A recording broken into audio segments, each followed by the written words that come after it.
किसके बारे में सोच रहे हैं? तुम कब आए? बस अभी, जब आप किसी की हसीन यादों में खोए हुए थे। हसीन यादों में खोने का वक्त तुम्हारा है, मेरा ऐसा नसीब नहीं। लगता है बहुत मोहब्बत करते हैं आप उससे। किससे? जिसके बारे में अभी सोच रहे थे। मैं किसी के बारे में नहीं सोच रहा था। झूठ मत बोले भाई, आज आप कुछ भी कर लें, मुझसे बच नहीं सकते। यार आप हमेशा मेरे दिल की बात मुझसे उगलवा लेते हैं। अपने बारे में भी तो बताएं ना। वैसे बहुत खास होगी वो लड़की जिसने मेरे भाई के पत्थर जैसे दिल में दरार डाल दी।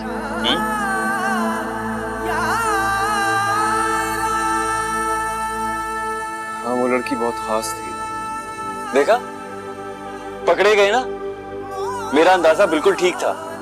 अब बताएं। अरे कुछ नहीं, मैं मजाक कर रहा हूँ मैं तुमसे।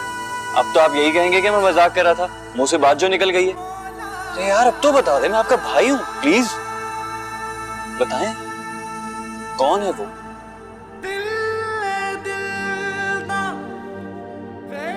शान आलम, कभी कभी हमें जिंदगी में जब कोई चीज हासिल हो जाती है तो हमें उसकी कदर नहीं होती, लेकिन जब हम उस चीज को खो देते हैं तब हमें एहसास होता है कि हमने क्या खोया है। भाई ये आपकी जो अफसानी बातें हैं ना, ये बहुत अच्छी हैं, लेकिन इस वक्त मेरी समझ में बिल्कुल नहीं आती। तो प्लीज आप जरा सीधे सीधे अल्फाज में बताएंगे कि हुआ क्या है। वो लड़की मेरा माजी थी, वो मुझसे बहुत दूर जा चुकी है। फिर क्यों? मैं इस दुनिया का सबसे बदनसीब आदमी हूं जिसकी शादी मरियम जैसी आवारा और बदकिरदार लड़की के साथ हुई है।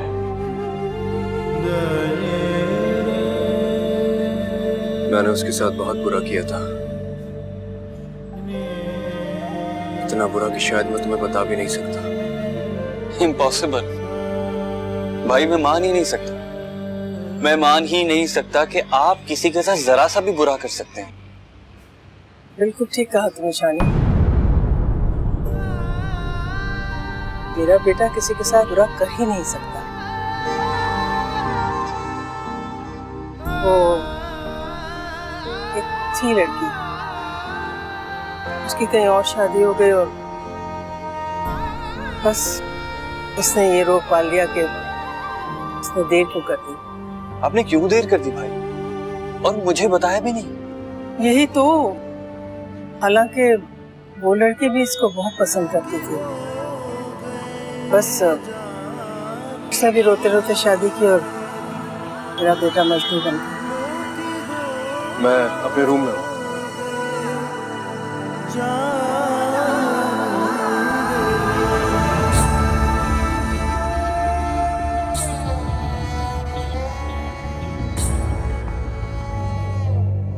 आपने मुझे क्यों रोका अम्मी? जब मैं सारी हकीकत शानी को बताना चाह रहा था तो आपने क्यों नहीं बताने दिया? देखो आलम, तुम्हारी इज्जत से बढ़कर कुछ भी नहीं है बेटा, और तुम अपने किए की सजा भुगत चुके हो। देखो बेटा, कल को शानी की दुल्हन इस घर में आएगी और ये बातें घर से निकलकर तुम्हारी बदनामी का बायस बनेंगी, और मैं नहीं चाहती कि कोई भी मेरे बेटे की तरफ एक उंगली भी उठाए। इसलिए इसे मेरा हुक्म समझो कि न शानी को न किसी और को, किसी को नहीं बताओगे इस चीज के बारे में, ठीक है? देखो बेटा, गलती इंसान से हो जाती है, लेकिन अक्लमंदी इसी में है बेटा कि खामोशी से ये सजा काटी जाए। सारे जमाने को बता के अपना तमाशा नहीं बनाना चाहिए। खामोशी इख्तियार कर लो बेटा।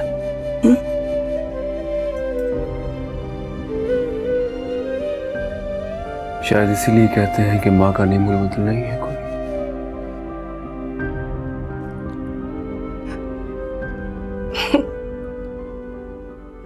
काम ये है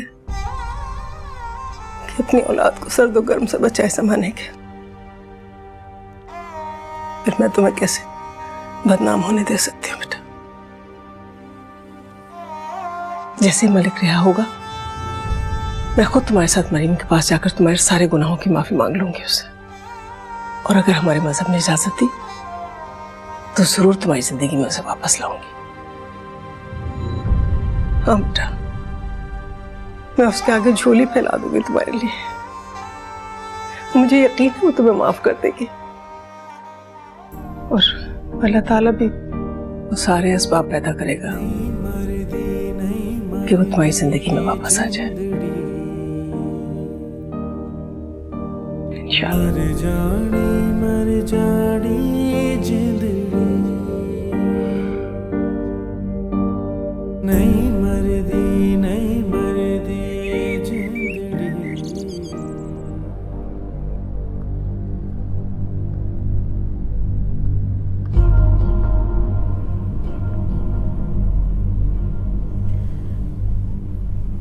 आपने कोई खास बात करने के लिए बुलाया था? ये बताना चाह रहा हूँ कि मैंने अम्मी से आपके बारे में बात कर ली है। 1-2 रोज में वो आपसे मिलने आएंगी।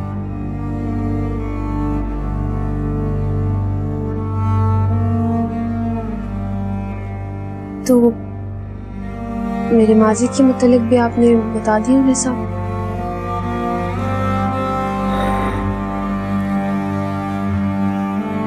नहीं। क्यों? क्योंकि मैं चाहता हूं कि वो पहले आपको पसंद कर ले, उसके बाद सब कुछ बता दूंगा। तो अगर उसके बाद उन्होंने इनकार कर दिया तो क्या करेंगे आप? नहीं, ऐसा नहीं होगा, क्योंकि मैं जानता हूं ना,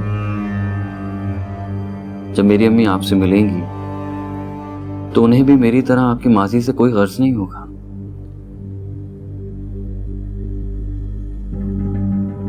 आपके लिए कुछ लाया हूं। क्या?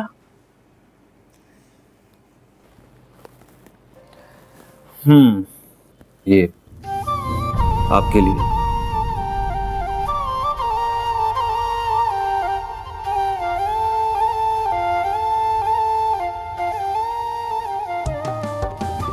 क्या है इसमें? मेरी मोहब्बत का सबूत। अब इसी तरह मुझे देखती रहेंगी या इसे खोलकर भी देखेंगी?